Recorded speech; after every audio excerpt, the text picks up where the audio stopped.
as it is written, and you shall hear of wars and rumors of wars.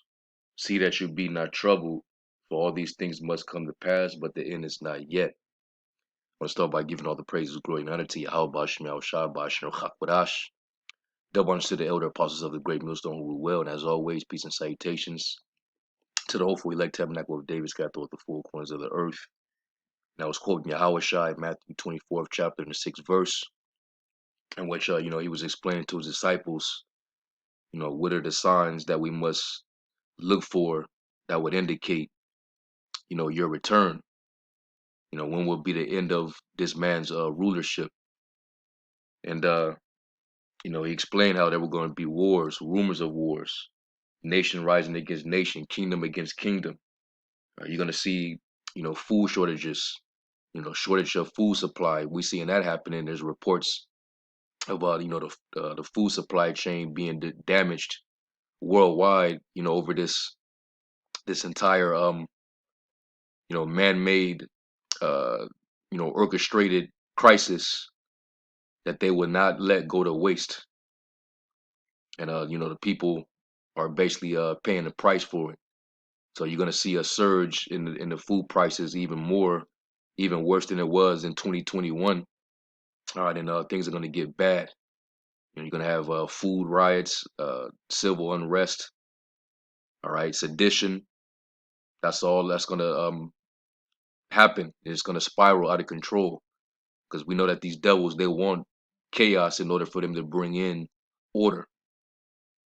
But that's just this is just the beginning of sorrows, man. Famines, pestilences, people getting sick, and being hospitalized, getting put to death. All right, and you're gonna have natural disasters. So all these things are happening, showing you that prophecy is definitely speaking. All right, let's go to real quick. Let's go to Ezekiel 12 and was it 2028? Yeah, Ezekiel 12. Let me go up a verse. Ezekiel 12 and 27, it says, Son of man, behold, they of the house of Israel say, the vision that he seeth is for many days to come, and he prophesieth of the times that are far off. Therefore say unto them, thus saith the Lord power, there shall none of my words be prolonged any more, but the word which I have spoken shall be done, saith the Lord power. And we know that the Lord, he declares the end from the beginning, saying that he will basically, fulfill all his pleasure. Okay. So now we're starting to see that the vision that was for an appointed time is now speaking. All right, as it says in Habakkuk, the was it the second chapter, or was it Nahum? Either one. What it basically says, um, the vision is yet for an appointed time, but at the end it shall speak and not lie. Though it tarry, wait for it, because it will surely come; it will not tarry. All right. So now we're witnessing the word of Yahweh Bashem Yahweh Shai takes his course. All right. And he pretty much said it through prophet Isaiah that, the word that go forth out of his mouth is not going to return to him void. It's going to accomplish that which he pleased and prosper in the thing whereto he sent it. So now we're starting to see it and we're proclaiming it, man. That's what separates this book, all right, from every other book out there. All right, the Quran don't have the answers to what's going on. The Egyptian Book of the Dead, the Meta Netter, all that BS. All right, that's why it says in Isaiah 34 and 16, seek ye out of the book of the Lord and read. All right, for no one of these shall fail. Meaning what? Prophecies. And prophecy is popping off, man. It's turning up. So anyway, I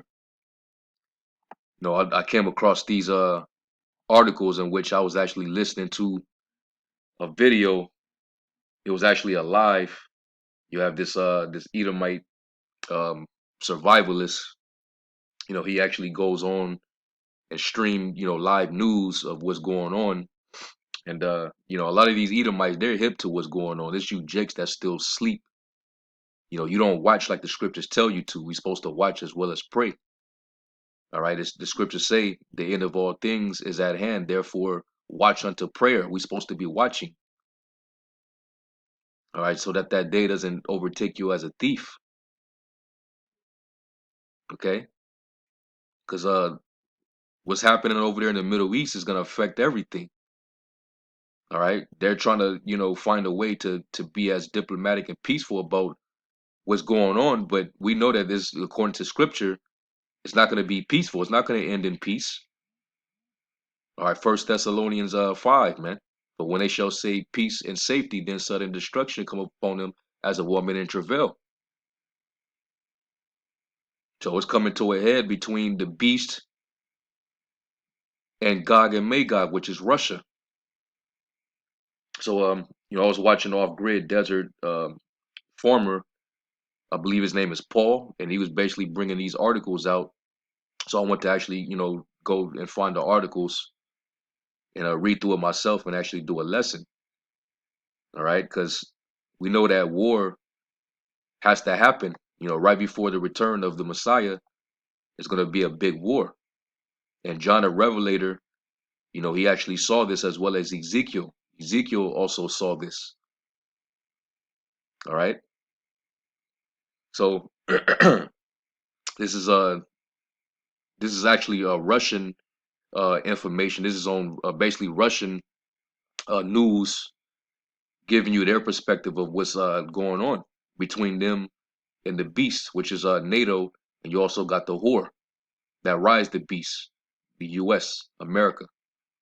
It says in the headline, Ukraine and U.S. back Russia into corner, right? And it says Zelensky, Ukraine and U.S. have backed Russia into a corner and will now suffer the unpleasant consequences. The political games they have played for several years are over, and January 10th, which is today, will be a refining moment in its sad history.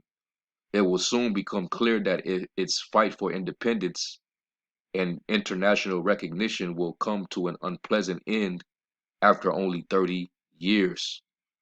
So we know the main focus is Ukraine, because Ukraine is pretty much next door to Russia, and NATO and the beast in America is trying to do to NATO what they've done to what they're trying to do with Taiwan against China, um what they've managed to do with South Korea against North Korea. And we know the scriptures tell you in Habakkuk, the second chapter, that he's neither a keeper at home. Let's go there real quick. So anywhere where he's at, he's causing war. All right, Habakkuk 2, yeah, Habakkuk 2 and verse 4 says, Behold, his soul which is lifted up is not upright in him, but the just shall live by his faith. And we know Esau, he's not upright. The Lord created him to be the wicked. You read that in Malachi 1 and 4, he's the border of wickedness. It says, yeah, also because he transgresseth by wine, his wayward philosophies, all right, his democracy, his westernization of society. That's how he transgresses, man. And all the nations that drink from it, they become drunk and they become mad. But now it's starting to wane down, and some of these nations starting to sober up and don't want none of that wine. Russia is one of the main countries that had a zero tolerance for that wine, even though the Russians are Edomites too. These are two opposing Edomite nations that are in power. So you already know what's getting ready to happen, man. Esau about to take each other out. It says, he is a proud man, neither keepeth at home, who enlargeth his desire as hell and is as death and cannot be satisfied. I mean, you got Europe, you got America, you got Australia, you got all these, you got everything. But obviously that's not enough. So that's why you'll apparently find him in other jurisdictions where he don't belong, trying to cause stirrups. so he can, destabilize their government, take their leader out of power, and set up a puppet leader so that they can stake claim to that land and put up their embassy, put their weapons over there. Okay, but what do they do first? They demonize the regime in that particular region, and then they also fund terrorist operations, through the CIA and different agencies as such. And they train these mercenaries, and they go over there and they cause a riot, and then it turns into a damn near civil war. And that's how Esau, tries to get you out of there, man. And that's what's taking place right now with uh Kazakhstan. They're trying to take Kazakhstan, and even the governor had to step down because it's gotten too out of control, and that's why Russia had to send peace troops over there to neutralize it, the situation going on. And if it gets worse, they got to keep deploying more troops over there, because this is happening, too close to home for those Russians. They cut the internet down over there, the signals, the fuel prices is skyrocketing high. So it's clearly sedition going on over there, but we know that the beast got their hands in that. And it's probably being done on a strategic level from the West to try to, distract Russia from Ukraine, while they're still adding, more troops, deploying more troops over there, and as well as, deploying more arms over there in Ukraine, because Ukraine is siding with the West over Russia. And that's a deadly thing, because the Lord is putting the power back into the Russians to basically rebuild themselves as they did, going back to when they were known as the Soviet Union or the USSR, man. All right, when they after the Cold War, when they lost their superpower status, years later, the Lord had it to where they was able to regain that strength. And then, next thing you know, they invaded Crimea. That was the first step in their plan to restore their dominance in that hemisphere. And then what? Pursuant to Ezekiel the 38th chapter, they became a guard to those nations in that region. Predominantly those Muslim countries that are in opposition to Israel, and they become a guard unto those nations, supplying them with missile defenses, S-300s, S-400s, making deals with them. So the U.S. is they rival the power of Russia. They've been a threat ever since their reemergence back into being a superpower. All right, so of course this devil want to be the West wants to be strategic about how they can handle, you know, this reemerging superpower. They got to be very strategic because Russia's on a whole nother level now. Military and their technology is super advanced, very sophisticated. All right, they know that they would have to fight Russia, as a unit. The beast and the horde together, they can't fight individually. They lose. So anyway, finishing off the verse, it says, "Who enlargeth his desire as hell and is as death, and cannot be satisfied, but gather unto him all nations and heap up unto him all people." And that's him trying to gather, all these lands and all these nations, and basically put them under his feet so that he can be the head and everybody else be the tail. All right, this is his version of the Tower of Babel, with him being, the overseer, him being the modern Nimrod over the world. And that's his new world order. That's his vision. That's his so-called enterprise. But you're going to have resistance. All right, it says, "Shall not these take up a parable against him, and a taunting proverb against him, and say, Woe to him that increaseth that which is not his?" Especially when it comes to land and resources. And that's what he's out after. All right. money, land, resources. Now you speaking his language. That's what he's out for. That's what these wars is all about. It ain't, he tells you war on terror, war on this. No, he's out for his own personal interests. It says, how long unto him that ladeth himself with thick clay. His desire is so long that he puts himself in so much debt that he can't even get out of. That word thick clay is from the Hebrew word abatya, which means debt or heavy debts. And most of that money is invested in building up his military might. Because we know that Esau, according to the blessing, he lived by the sword. That was what Isaac blessed him with. And then it's reiterated in a vision in Revelation, the 6th chapter, how he would be that red horse, and unto him was given a sword that would take peace from the earth. So as long as this devil is in power, there will never be peace. Revelation 6 verse 4 says, and there went out another horse that was red, and power was given to him that sat thereon to take peace from the earth, and that they should kill one another, and there was given to him a great sword. All right, so that's why it's just constant war. All right, which result in massive casualties, great deaths. And that's getting ready to happen again. This is going to be the final one. All right, the second woe is past and the third woe is coming quickly. Let me go back to that in Habakkuk 2, because I remember I brought this out a while ago. When you look up neither keepeth at home, and the word is nawa, it's nawa. And then it says down here, it says to dwell, abide, keep at home, rest. Now,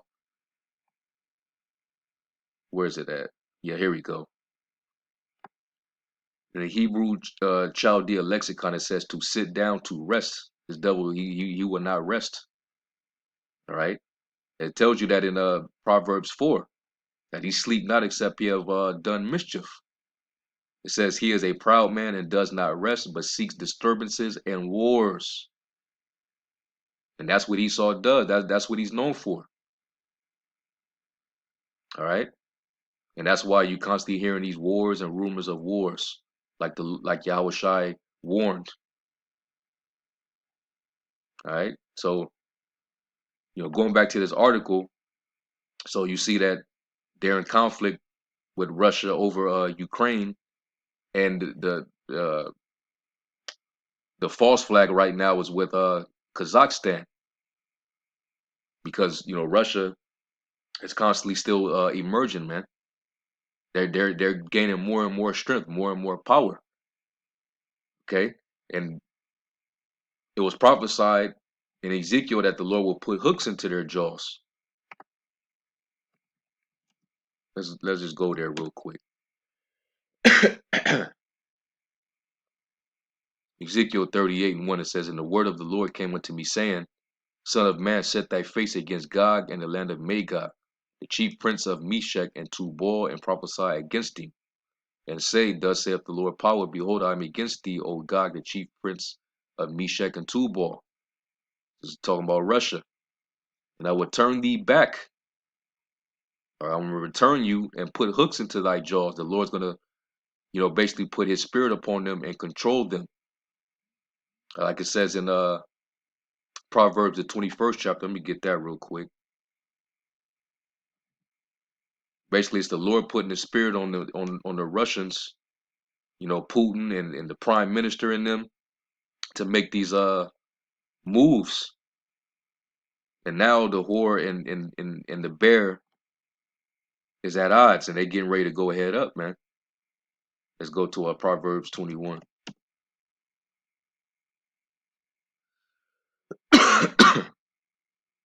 This is Proverbs 21:1. It says, the king's heart is in the hand of the Lord, as the rivers of water. He turneth it whithersoever he will. Showing you that the Heavenly Father is in control. All right, it says that he mustereth the host of the battle. Because the Lord is a man of war. Yahweh is his name. See? So it says, and I will bring thee forth in all thine army, horses and horsemen, and all of them clothed with all sorts of armor, even a great company with bucklers and shields, all of them handling swords. Okay? Sophisticated military grade weapons, man. Persia, that's Iran, Ethiopia, and Libya with them, all of them with shield and helmet. Gomer and all his bands in the house of Tergama of the north quarters, and that's Turkey, and all his bands and many people with thee. And Russia has investment, with these countries, deals with some these countries. So you see, prophecy is spot on. It says, "Be thou prepared, and prepare for thyself, thou and all thy company that are assembled unto thee, and be thou a guard unto them." So Russia has to protect their interests. So whenever they're threatened by Western powers, you see Russia always supply them, with missiles to defend themselves, to intercept attacks from, whether it be from EU countries or Amalek, the Israeli Defense Force. So let's go back over here and let's read some more of this. And it says, Ukraine has always been an integral part of East Europe with close ties to Russia, and its knee-jerk reaction to distance itself from Russia and side with the West after the collapse of the USSR was a disastrous mistake.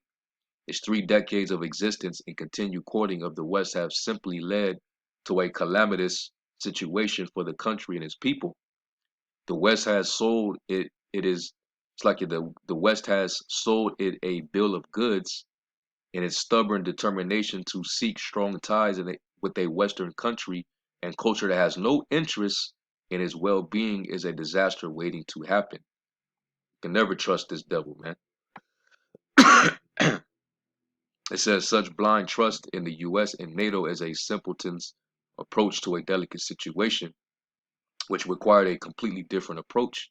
Instead of seeking bonds with the West, which have led nowhere except to the edge of catastrophe, Ukraine have long ago given way to its hatred of its Slavic Russian brothers and built a strong fence between them and continued neighborly ties. Its future would have the future would then have been stabilized, and a strong trading relationship would have led to security and peace in the region. But having taken this perilous western road, this is no turning back.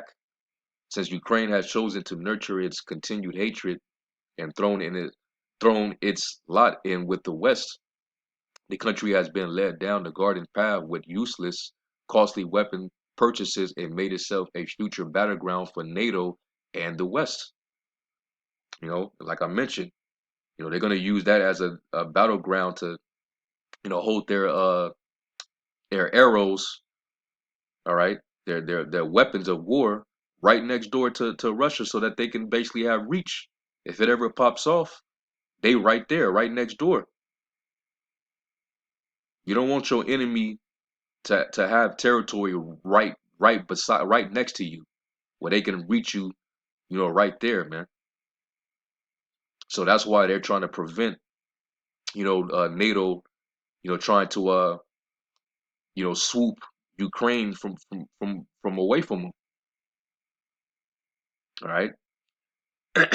Plus, there was all originally part of that Eastern Bloc that belonged to the USSR, man.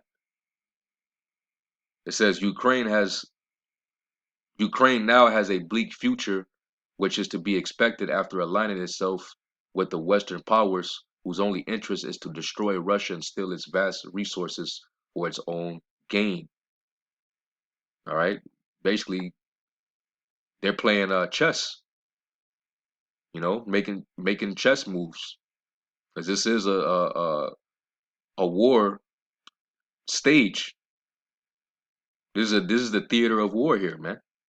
You got to play it very, very calculated.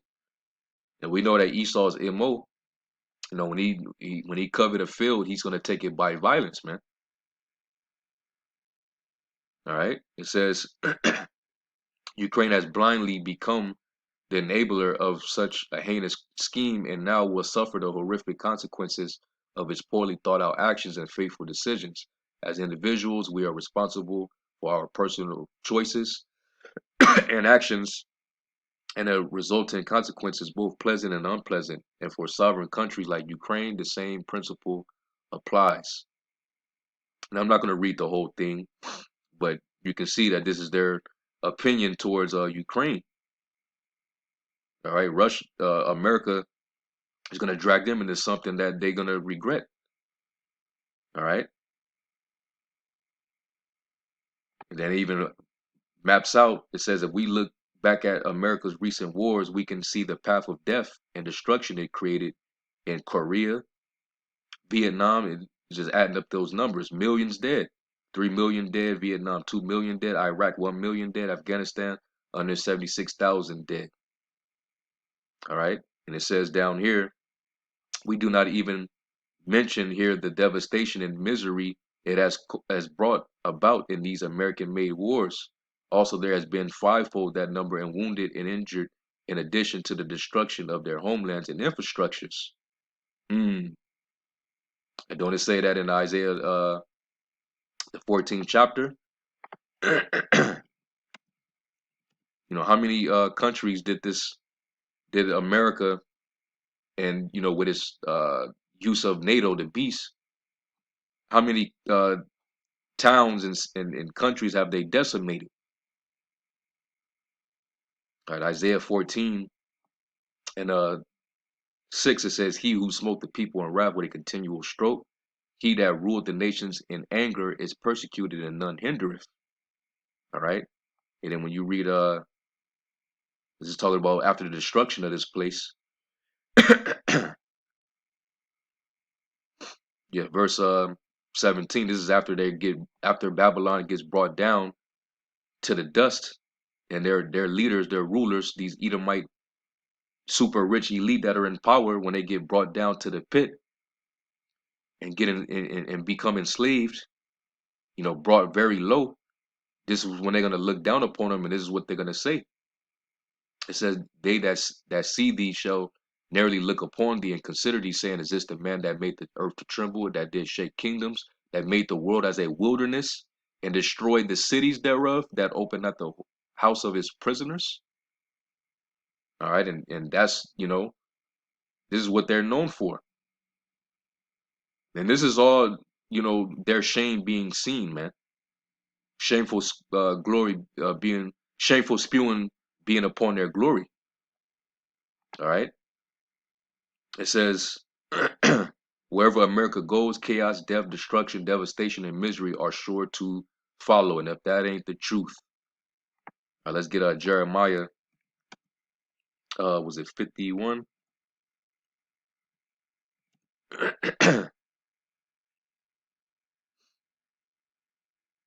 Jeremiah 51. No, not this one. Jeremiah 50.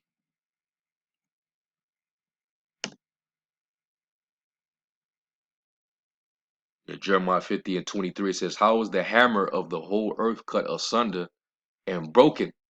How has Babylon become a desolation among the nations?" And in this very chapter, it tells you how this place is going to become desolate. The Lord's going to raise up the Medes, the Russians, from the North Country, and the assembly of nations that are joined with them, and they're going to shoot their missiles, their arrows on this place and destroy it. But notice how the Lord refers to this place as the hammer of the earth. Let's see let's look up that word hammer. And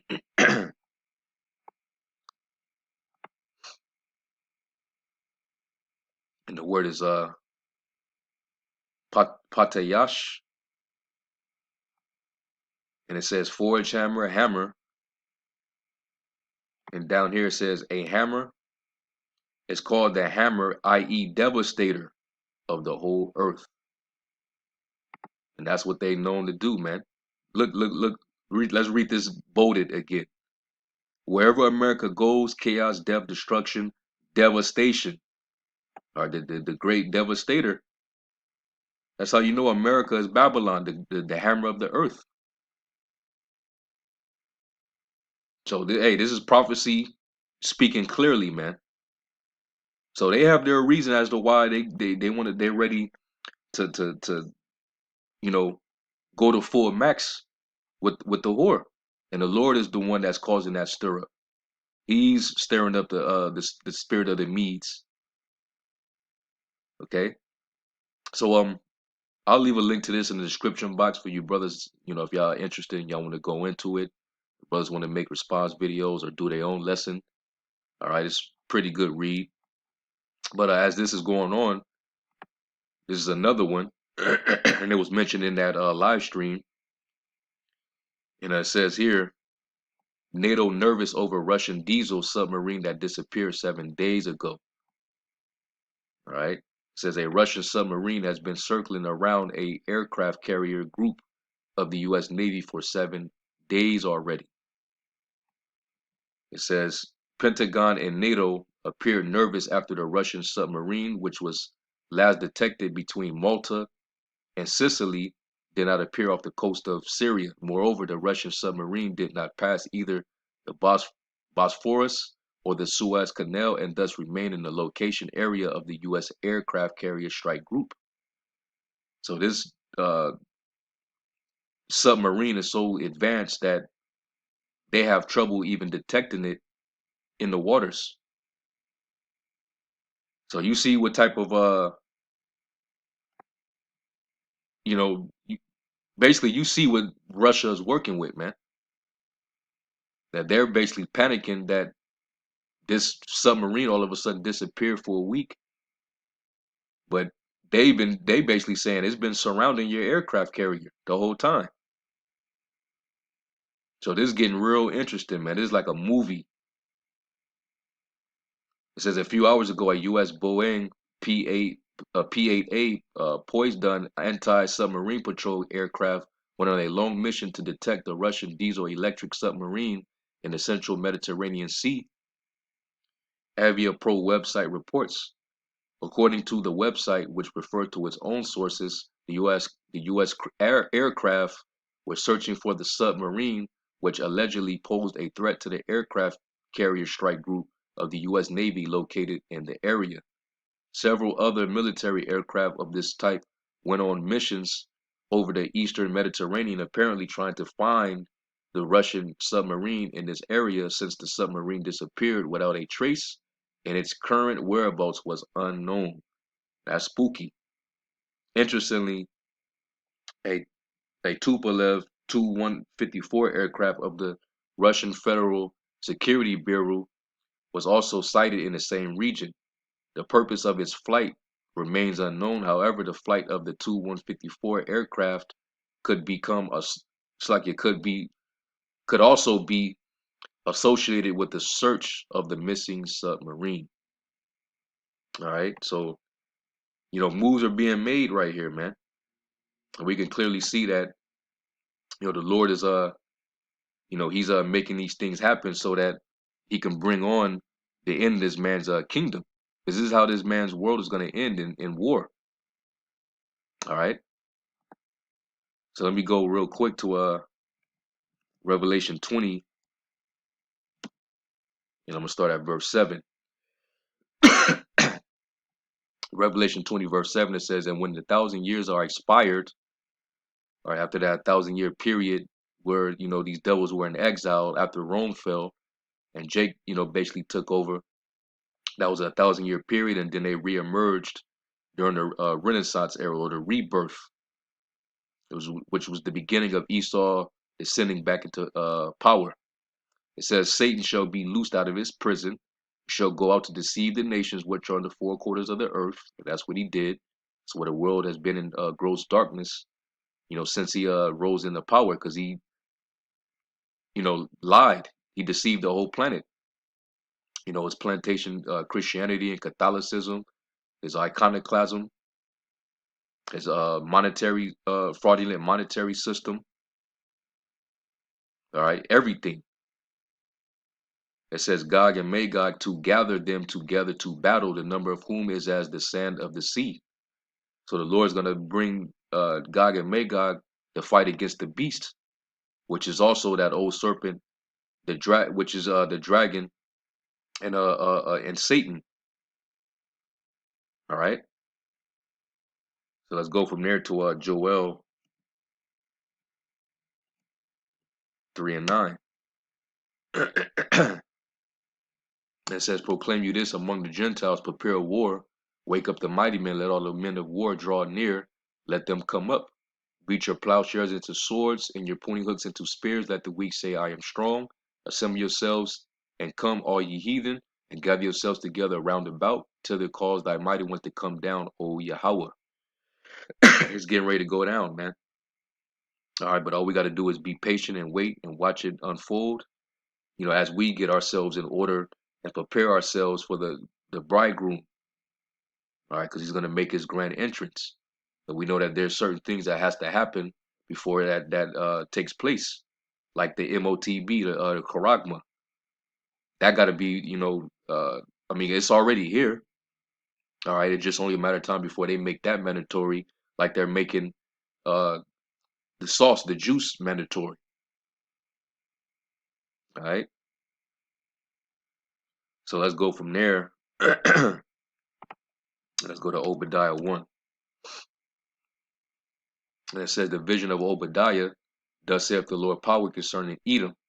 We have heard a rumor from the Lord, an ambassador sent among the heathen. Arise ye, and let us rise up against her in battle." All right. So this is a prophecy against the Edomites. They're rising up against each other in battle. But you're going to have these other nations involved as well. All right. It says, "Behold, I have made thee small among the heathen, thou art greatly despised." And that's why, you're becoming more and more isolated with your unilateralism. It's even to the point now where even your own allies, they don't see eye to eye. Constant division amongst them, those European Union countries. So, hey, it's going down, man. The Lord's going to bring these devils down. All right. Hey, better is the end of a thing than the beginning thereof. And we're now witnessing the end of Edom's reign. And this is getting good, man. Okay. So we're getting ready to see what's going to unfold between Russia and the beast and the great whore. But we know what the prophecies say. So anyway, I'm gonna end off with that. I'm gonna give all praise, glory, and honor to Yahweh Shai. Until the next lesson, Shalom, Shabbat Shalom.